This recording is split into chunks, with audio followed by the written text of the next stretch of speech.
واقعہ آپ کے سامنے سے رکھوں تاکہ آپ کو اندازہ ہو کہ اللہ کی حفاظت کیسے ہوتی ہے.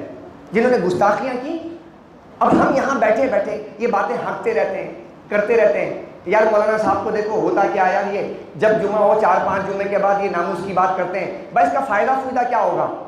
ذہن میں آتا ہوگا نا، ہیں جی یار ہمارے فائدہ، بھائی وہ تو جو حکومت کرے گی تو فلاں کرے گی اور جو لوگ کریں گے وہی ہوگا. ہم نے کہا اچھا حدیث پڑھو تمہیں سمجھ آ جائے گا. حضرت عائشہ صدیقہ رضی اللہ تعالیٰ عنہ، سبحان اللہ کہہ دیں. عائشہ صدیقہ رضی اللہ تعالیٰ عنہ، حضرت صائبہ رضی اللہ تعالیٰ کہتی ہیں کہ دخلت علی عائشہ، میں حضرت عائشہ صدیقہ کے پاس گئی تو میں نے دیکھا کہ ان کے پاس ایک نیزہ رکھا تھا. ایک نیزہ جو کیا کہتے ہیں گھونپنے کے اور قتل کرنے کے کام آتا ہے، وہ عرب کے پاس ہوتا تھا نیزہ. بس مجمع بیدار رہے تو میرا یہاں بولنا جو ہے وہ بالکل کامیاب ہو جائے گا اور میں سمجھ جاؤں گا کہ اللہ تیرے دربار میں جو کہا ہے وہ تیری جانب سے تو قبول ہو ہی جائے گا. مجمع بیدار رہے بس. میں سیدہ عائشہ صدیقہ اپنی ماں کا ذکر کر رہا ہوں، بس یہ بات ختم کر رہا ہوں، میں یہ پیغام دے کر ختم کر رہا ہوں. یا ام المومنین ما تصنعین بہذا، اے ام المومنین یہ آپ کے پاس نیزہ کیا کام کرتی ہیں، کیوں رکھا ہوا ہے گھر میں؟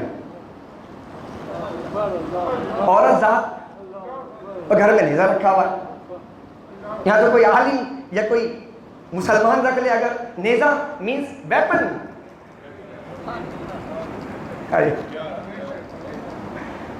ہم نے تو دین کو نماز روزے زکات میں مقید کر دیا نا. یہاں ویپن تھا نا، وہاں کا ویپن اس وقت کا ویپن تھا. اور عورت رکھی گھر کے اندر، اور وہ بھی عورتوں میں سے ایسے فضیلت ہے پورے عورتوں پر جیسے کھانے میں سرید کو. ایسی خاتون سبحان اللہ، ان کے گھر میں کیا ویپن، اور ویپن بھی کون سا ہے؟ نیزہ.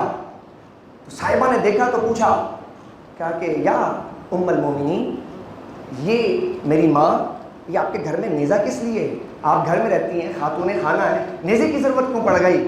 تو فرمایا قالت یقتلوا نقتل بهذه الاوزاع، کہ اس نیزے کو میں نے اس لیے رکھا ہے کہ اس سے میں چھپکلیاں مارتی ہوں.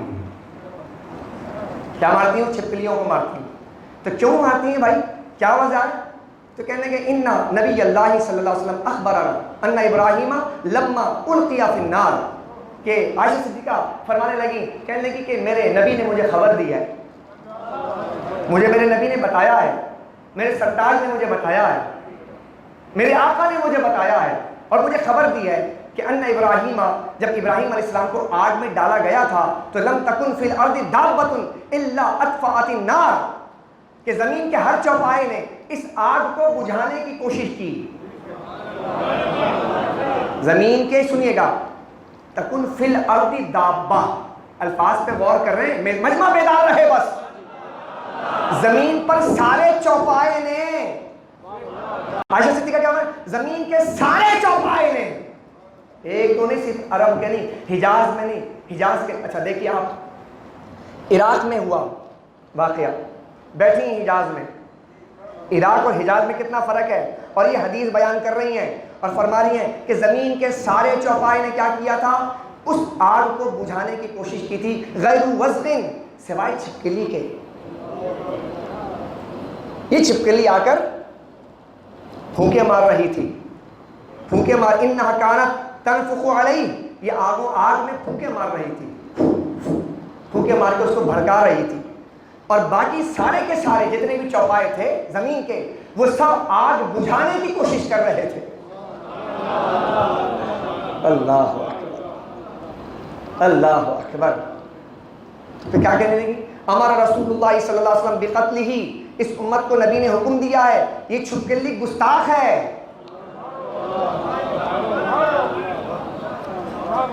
انسان تو انسان رہا، کیونکہ دین پیش نہیں کیا جا رہا ہے ہمارے یہاں نا، دین پھیلایا نہیں جا رہا ہے، دین بتایا نہیں جا رہا ہے. یہ دین کا حصہ نہیں ہے. کیا یہ رسول اللہ کی حدیث نہیں ہے؟ کیا سیدہ عائشہ صدیقہ رضی اللہ عنہا معاذ اللہ جھوٹ بول رہی تھی؟ یہ سب سچی باتیں ہیں، یہ سب حق کی باتیں. کہا کہ رسول نے کہا کہ یہ گستاخ چھپکلی ہے، اس لیے کہا گیا کہ یہ آگ میں جلانے کے لیے متحرک تھی. اور جہاں تمہیں نظر آ جائے اس کو چھوڑنا نہیں ہے، اس کو قتل کر دو، بلکہ ایک ہی نیزہ ایسا مارو کہ ایک ہی بار میں قتل کر دو۔ اللہ اکبر کبیرہ، سبحان اللہ حمدن کثیرہ۔ اب مجھے بتائیے آپ، سارے جہاں کے چوپائے وہاں پہنچے تھے اس زمین میں، عراق میں؟ نہیں، اگر پہنچ جاتے تو جگہ ہی نہیں بچتی۔ ٹھیک ہو گیا؟ ایک تصور، 3500 سال پہلے واقعہ ہوا، جو چھپکلی، جس چھپکلی نے پھونک ماری تھی وہ تو مر گئی، وہ تو ختم ہو گئی، اور آپ بیٹھی حجاز میں، اور وہ چھپکلی رہتی تھی جناب کا عراق میں۔ چونکہ حدیث مبارکہ میں غور کریں گے تو یہ وہ عقدے کھلیں گے نا۔ صدیاں بیت گئیں، یہ بتایا رسول نے کہ دیکھو گستاخ رسول جو گستاخ ہوتا ہے اتنا زہریلا ہوتا ہے کہ اس کی نسلوں تک گستاخی جاتی ہے۔ تصورات ہیں تو کہا دیکھو گستاخی کہاں تک جاتی ہے، سرایت تک جاتی ہے، یہ ایسا زہر ہے بے ادبی، گستاخی کہ نسلوں تک چلی جاتی ہے۔ تو کہا کہ اگر چھپکلی کی نسل جہاں بھی نظر آئے کہ اس کو قتل کر دو۔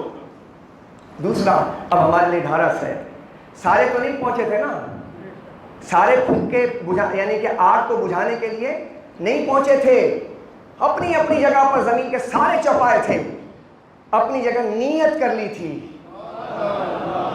نیت کر لی تھی کہ اے اللہ ہمیں موقع دے، ہم جا کر آگ کو بجھائے آئیں۔ اللہ نے اس نیت کی بھی قدر کی ہے۔ اللہ نے کہا نہیں پہنچے تو کیا ہوا، کہا کہ ہم اپنے مصطفیٰ کی زبان سے کہیں گے وہ سب کے سب آگ بجھانے والوں میں سے تھے، لہذا قیامت میں ان کو اس کا اجر اس لیے دیا جائے گا کہ آگ بجھانے والوں میں تھے۔ اس لیے ہم بار بار اس کا اعادہ کرتے ہیں، ادھر سے آگ لگائی جاتی ہے، ادھر سے کہا جاتا ہے اس کو مٹاؤ، اس شاکان مصطفیٰ کہتے ہیں کہ نہیں یہ قانون نہیں مٹ سکتا، کہتے تیرے بات کی حیثیت کیا ہے، کہ خیر رہے یا نہ رہے، قیامت میں اگر اللہ پوچھے گا تو اس آئین کو مٹانے والا تھا یا اس کی بقا کی جنگ لانے والا تھا، تو سینہ ٹھوک کر غلامان مصطفیٰ بارگاہ رسالت میں کھڑے ہو کر کہیں گے ہم سلطنت سے جدا کر چکے تھے، سینے پہ گولیاں کھاتے تھے، شیرنگ برداشت کرتے تھے، لیکن یا رسول اللہ جب آپ کے ناموس کی بات آتی تھی تو ہم پارلیمنٹیرین کی طرح نہیں تھے کہ ہم بھاگ جاتے تھے، بلکہ ہم سینہ ٹھوک کر کہتے تھے کہ ہم مر جائیں گے، آقا کے ناموس پر آنچ نہیں آنے دیں گے۔